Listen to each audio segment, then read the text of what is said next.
Hello students and welcome to the Educant. आपकी screen के सामने है मैथ्स का क्रैश कोर्स जो आप जानते ही हम कर रहे हैं। इसको हम चैप्टर वाइज यहाँ पर कंप्लीट करेंगे, जो कि आपका इंग्लिश और हिंदी दोनों लैंग्वेज में मैं आपको कराता हूँ। साथ ही कॉन्सेप्ट्स और क्वेश्चंस दोनों चीज़ें हम समझते हुए चलते हैं। तो स्टार्ट करते हैं आज की क्लास। चैप्टर 1 नंबर सिस्टम आपका चल रहा है, जिसका पार्ट 6 हम आज करेंगे। इसमें आपके इससे पहले आपके टाइप 8 तक मैं करा चुका हूं 5 पार्ट्स में। अगर आपने नहीं देखे हैं तो आप प्लेलिस्ट में जाकर देख सकते हैं। तो टाइप 9 होगा आपका मिसिंग नंबर या फिर इन द ब्लैंक, जिसको कहते हैं कि अज्ञात संख्या को ज्ञात करना और रिक्त स्थानों को भरना। इसको आप कैसे करोगे? इसमें आपको सिंपल कैलकुलेशन का इस्तेमाल करना पड़ता है। कैसे करते हैं समझते हैं इस चीज को हम अपने क्वेश्चंस के साथ। तो देखते हैं आज का पहला क्वेश्चन। आपको दिया हुआ है 72 इंटू 28 जो बराबर है 36 गुणा 4 के, गुणा आपको ब्लैंक स्पेस दिया हुआ है और यहां पर पूछा है कि रिक्त स्थान की संख्या। ठीक है, फिलहाल इतना पढ़ते हैं कि रिक्त स्थान की संख्या आपको यहां पर आपको निकालनी पड़ेगी। इसके बाद ही आप आगे कुछ कर सकते हो। मान लिया मैंने यहां पर कि वो x है, नहीं भी मानोगे कोई बात नहीं, बात तो एक ही रहेगी। ठीक है, तो इसको पहले हम निकालना पड़ेगा रिक्त स्थान की जो संख्या है। इसका क्या तरीका है सॉल्व करने का? आप देख रहे हो सारी जो हमारे यहाँ पर संख्याएं दी हुई हैं वो गुणा में दी हुई हैं। तो आपको क्या करना होता है, आपका जो मिसिंग नंबर है वो किस साइड है? वो इस साइड है आपका दाईं तरफ, और बाईं तरफ की कैलकुलेशन आपको पहले करनी पड़ती है। लेकिन जब आपकी संख्या गुणा में हो तो मैं आपको बताऊं आसान तरीका उसका ये होता है फिर कि आपका यहाँ पर x है जो आपको निकालना है, तो इसके साथ की जितनी भी संख्याएं हो उसको आप दूसरी तरफ ले जाया करो और नीचे लिख दिया करो। ठीक है, 36 और 4 था ना x के साथ, तो x के साथ वाली संख्याएं हम दूसरी तरफ ले आए और नीचे हमने इस वाली साइड के, कौन सी वाली साइड के, जो बाईं तरफ वाली साइड है, लेफ्ट हैंड साइड है, उस तरफ लिख दी। अब इनको आप काट लो जितना कट सकता है। 36 से 72 को काटोगे 2 आ जाएगा, और 4 से आप 28 को काटोगे तो 4 7 28 होता है। तो मेरा x का मान, या x तो हमने माना हुआ था, जो रिक्त स्थान में संख्या है वो कितनी आएगी आपकी? वो आएगी आपकी 14। तो ये बात आपको समझ में आई, बहुत आसान था इसको निकालना। अब क्वेश्चन ने हमसे क्या पूछा कि रिक्त स्थान की जो संख्या है वो क्या है? वो आपका 7 का गुणज है, यानी कि 7 का मल्टीपल है। 7 के टेबल में आता है, तो हाँ जी 7 के टेबल में 14 आता है, तो ऑप्शन ए जो है आपका ये पॉइंट, ये तो ठीक है। एक अभाज्य संख्या, अभाज्य संख्या क्या होती है? प्राइम नंबर जो कि किसी से डिवाइड ना हो अपने और एक के अलावा। तो 14 प्राइम नंबर है क्या? 14 प्राइम नंबर नहीं है, 2 से भी डिवाइड हो जाती है, 7 से भी डिवाइड हो जाती है। तो ये ऑप्शन तो आपका ऑप्शन बी गलत हो जाता है। सेकेंड पॉइंट सी देखते हैं, 10 से कम है, तो ये रिक्त स्थान की संख्या हमारी 10 से कम आई है क्या? नहीं जी, 10 से ज्यादा आई है, तो ये भी आपका गलत हो गया सी भी।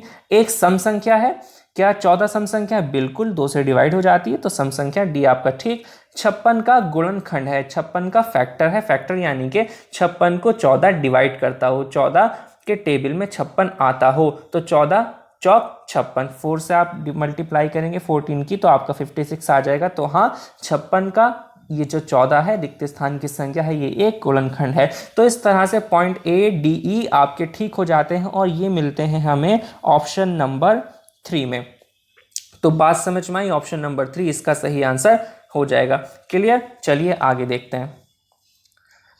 If 603 into 28 equal to 63 into 4 into blank space आपको दिया हुआ है, तो रिक्त स्थान पर जो संख्या है वो आपको निकालनी है। बहुत आसान है, लास्ट क्वेश्चन में किया था।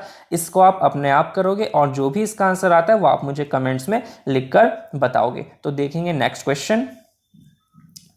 If 1001 into 111 is equal to, ये आपका 1,10,000 1,10,000 प्लस 11 इंटू ब्लैंक स्पेस फिर से आपको दिया, तो रिक्त स्थान में संख्या है, यानी कि यहाँ पर क्या संख्या आएगी आपको नहीं पता, मान लेता हूँ फिलहाल कि भाई x आएगी। ठीक है, तो आपको क्या करना होता है, देखो अब यहाँ पर तरीका समझो कैलकुलेशन को करने का। जिस स्थान पर आपको संख्या पूछी है जो आपकी गायब है, तो उससे जो दूसरी वाली साइड होती है पहले आप उसको सॉल्व किया करो। ठीक है, तो पहले हम इसको सॉल्व करेंगे। तो इसको सॉल्व करेंगे तो हमें क्या करना है, 1001 की मुझे 111 से गुणा करनी है। बहुत आसान है, 111 की आप 1 से कर लोगे तो कितना आएगा?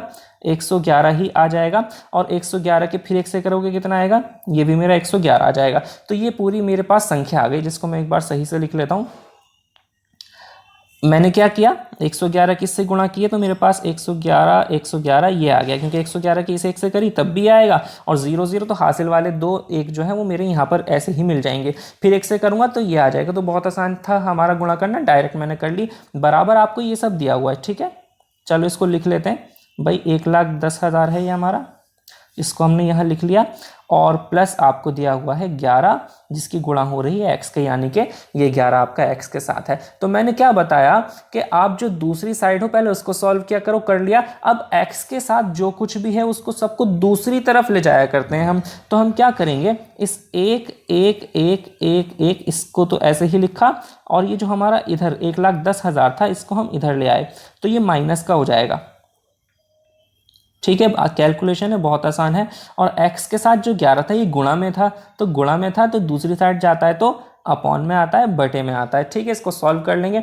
अब इसमें से आप इसको ऊपर वाली संख्या को घटाओगे तो ये आपका 1 1 1 1 ही बचेगा, और नीचे आपका 11 बचा जो कि बराबर है x के। तो 11 से आप इसको काटोगे तो 11 एकम 11, इधर एक में नहीं जा रहा, ना जाने का 0, फिर 1 11 हो गया, 11 एकम फिर 11, तो x का मान मेरा आ गया 101, जो कि ऑप्शन नंबर 2 101 आपका सही आंसर है, ठीक है। तो क्वेश्चन तो बहुत आसान था, लेकिन आपको सिर्फ एक चीज़ समझाने की कोशिश मैंने यहाँ पर की कि जब आपसे किसी चीज़ का मान पूछा जाए तो आप उस साइड को छोड़कर पहले दूसरी साइड को सॉल्व किया करो, ठीक है। और जो उसके साथ जो कुछ भी हमारा हो फिर बचा हुआ, जैसे x के साथ जो कुछ भी बचा हुआ था उसको आप दूसरी तरफ ले जाओ, तो इस तरह से इसका मान आप निकाल पाओगे। तो आगे देखते हैं अपना नेक्स्ट क्वेश्चन।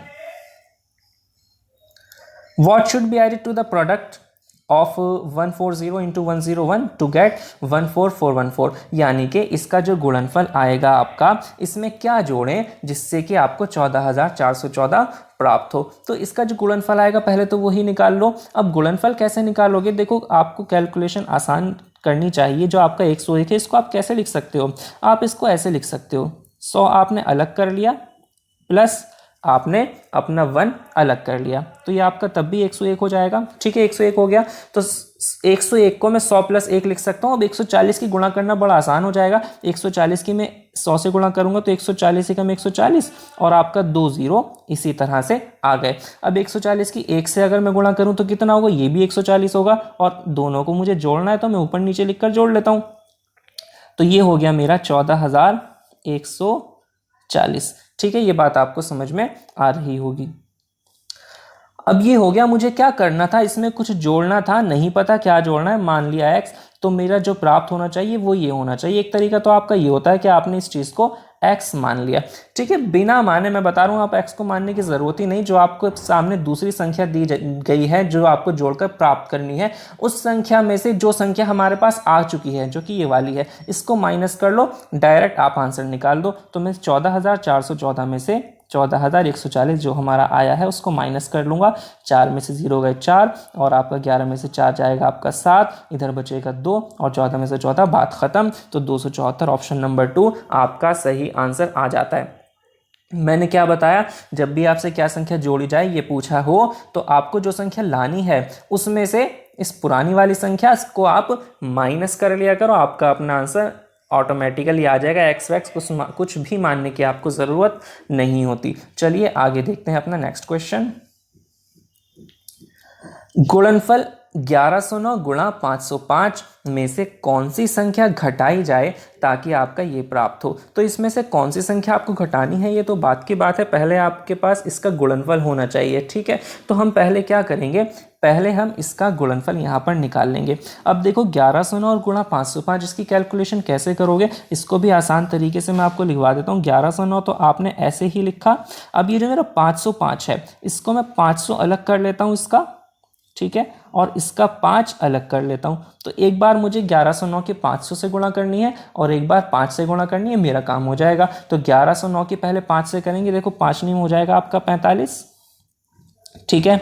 और 5 के आप 11 से करोगे कितना हो जाएगा आपका 55, और 5 के आगे 2 0 भी थी यहाँ पर, तो 2 0 हमने लास्ट में बढ़ा दी। तो 1109 की 500 से गुणा हो गई, तो 500 से हो गई, 5 से भी कर लो, 500 से यही आ जाएगा आपका 55 और आपका 45, ठीक है। इन दोनों को जोड़ लो क्योंकि बीच में प्लस का साइन लगा हुआ है। तो 5 4 5 5 आपका ये 10 हो गया, एक हाथ से लगा ये भी 10 हो जाएगा, ये हो जाएगा आपका 6 और यहाँ आ जाएगा हमारा 5। तो इस तरह से आपकी ये संख्या मुझे फिलहाल इसका गुणनफल मिल गया। इसमें से क्या घटाना है ताकि ये मिल जाए, क्या घटाना है वही या तो आप x मानकर कर सकते हो, लेकिन मैंने आपको x मानवाता ही नहीं हूँ, बिना उसके जब आसानी से कर सकते हो। क्या घटाएं, तो आपको क्या घटाएं ये पता लगाने के लिए आप इसी संख्या को घटा दो, आपको ऑटोमेटिकली पता चल जाएगा। ठीक है, तो यही काम करेंगे। तो 50 50 और फिर 50, ठीक है, इन सबको हम घटा लेंगे। तो 5 आपका इसमें से जाएगा, ये 9 बचेगा, 9 में से 0 गया आपका, ये भी 9 बचेगा, यहाँ 9 बचेगा, 9 में से 5 गया 4, यहाँ 6 था आपका, ठीक है, तो एक उधर चला गया था, 5 बचा था, 5 का 5, तो 54,995, जो कि ऑप्शन नंबर 3 आपका सही आंसर हो जाता है।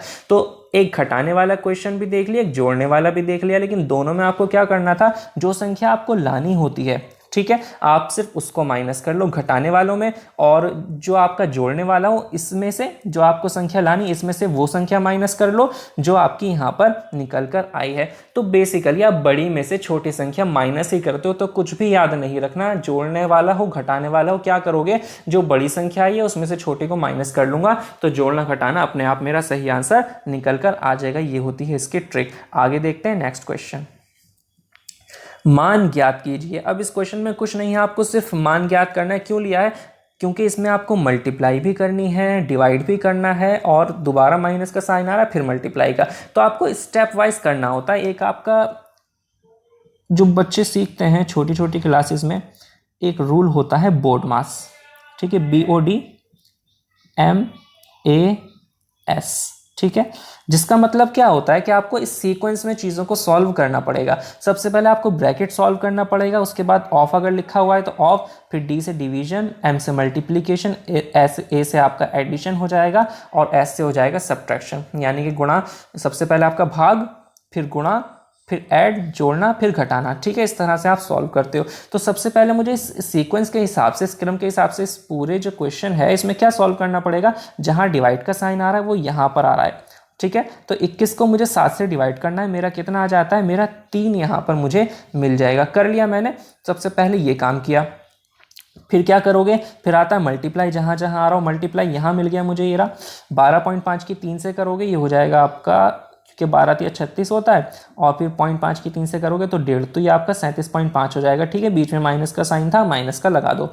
इधर भी आपका 17.5 की 3 से गुणा, 17 51, 51 में 1.5 जोड़ोगे तो आपका हो जाता है 52.5, ठीक है, बीच में माइनस का साइन तो माइनस। तो इस तरह से हमने सबसे पहले डिवाइड, फिर मल्टीप्लाई, अब एडिशन तो है ही नहीं तो माइनस कर लो। अब ये दोनों माइनस हो रहे हैं, ठीक है, इन दोनों को माइनस के वालों को आप माइनस के साइन के साथ ही जोड़ते हो, तो कितना हो जाएगा, 37 और 3 आपका 40.5 ये हो जाएगा, और इसको हमें माइनस करना है, किस में से, 52.5 में से, तो 0.5 में से 0.5 माइनस हो गया, और 52 में से 40 माइनस करोगे तो आपका 12 आ जाता है। तो ऑप्शन नंबर 2 12 इसका सही आंसर हो जाएगा। तो बात समझ में आ रही है। तो इस क्वेश्चन तो बहुत आसान होते हैं, लेकिन आपको क्या करना होता है, सिर्फ इसका क्रम ध्यान रखना होता है कि पहले कौन सी कैलकुलेशन करनी है और बाद में कौन सी कैलकुलेशन हमको करनी है, ठीक है। आगे देखते हैं।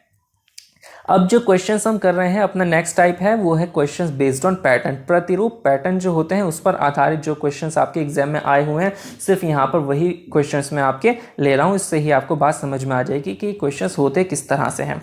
तो देखते हैं क्वेश्चन। एक ऑपरेटर है, ऑपरेटर इस साइन को कह रहे हैं जिसमें आपका एक सर्कल दिया हुआ है और सर्कल के अंदर एक प्लस आपका बनाया हुआ है, ठीक है, ये आपका ऑपरेटर बताया, इसको के रूप में परिभाषित किया जाता है। किस तरह से आपको आगे दिया हुआ है, देखो 4 वही ऑपरेटर सर्कल वाला, उसके बाद 3 आगे संख्या दी, ये बराबर होता है आपका 4 5 प्लस 6 के।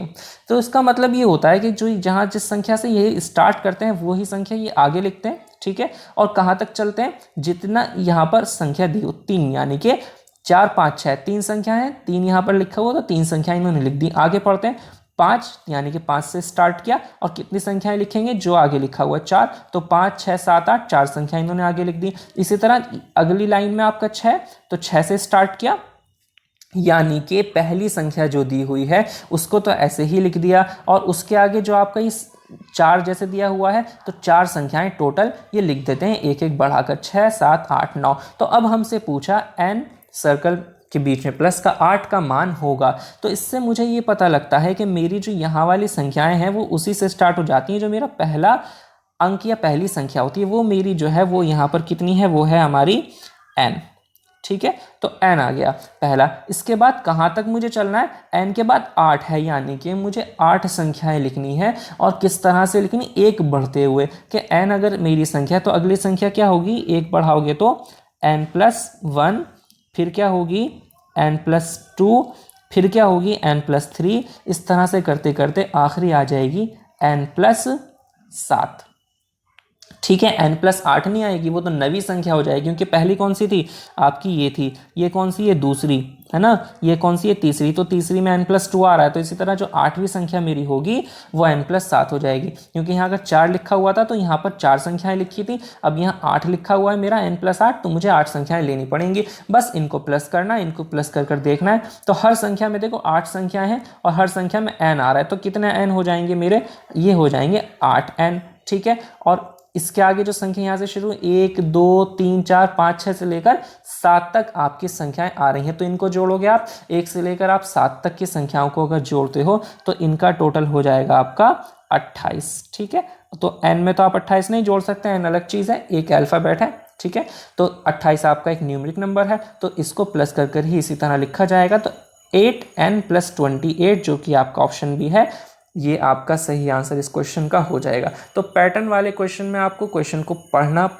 पड़ता है, फिर उसको समझना पड़ेगा, उसके हिसाब से आपको आंसर निकाल देना है अपने कॉमन सेंस से। आगे देखते हैं, एक और पैटर्न आपको दिया, निम्न प्रतिरूप को देखिए। इस पैटर्न को देखकर आपको इस प्रतिरूप के अनुसार इसका मान निकालना है। देखो बहुत आसान है, आपका जो यहाँ पर दिया, क्या दिया 9 - 1, फिर अगला दिया, पहले इसी को समझ लेते हैं, 98 - 2, यानी कि 9 से छोटी संख्या क्या आएगी 8, फिर 9 8 7, फिर 1 कम कर दिया, 9 8 7 6, फिर 1 कम कर दिया। और यहाँ पर क्या किया 1 2 3 4 बढ़ाते चले गए और डिवाइड बाय 8 सबको ऐसे ही लिखा, तो कोई प्रॉब्लम नहीं। जब ये 9 - 1 लिखते हैं तो उसका मान 1 आता है।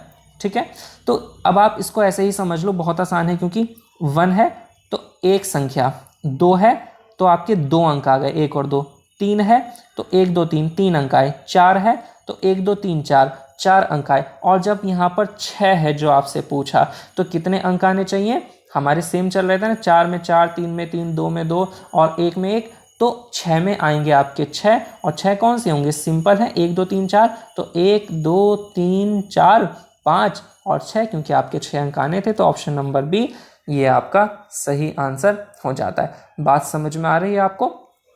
तो इस तरह से पैटर्न में आपको क्या करना पड़ेगा, क्वेश्चन पढ़कर सिर्फ उसको समझना है, फिर कॉमन सेंस लगाकर उसका आंसर निकाल देना है, कोई कैलकुलेशन इसमें ज़्यादा होती नहीं है। तो आज की क्लास आपको अच्छी लगी हो तो इसको आप लाइक ज़रूर कर दें, और चैनल सब्सक्राइब नहीं किया तो वो भी कर दें। इसी तरह हम आपके लिए अच्छी अच्छी वीडियोज़ जो आपके एग्ज़ाम्स के लिए बहुत इंपॉर्टेंट है लेकर आते रहते हैं। ठीक है, एंड मोस्ट इम्पॉर्टेंटली अपना ख्याल रखें। Thank you so much.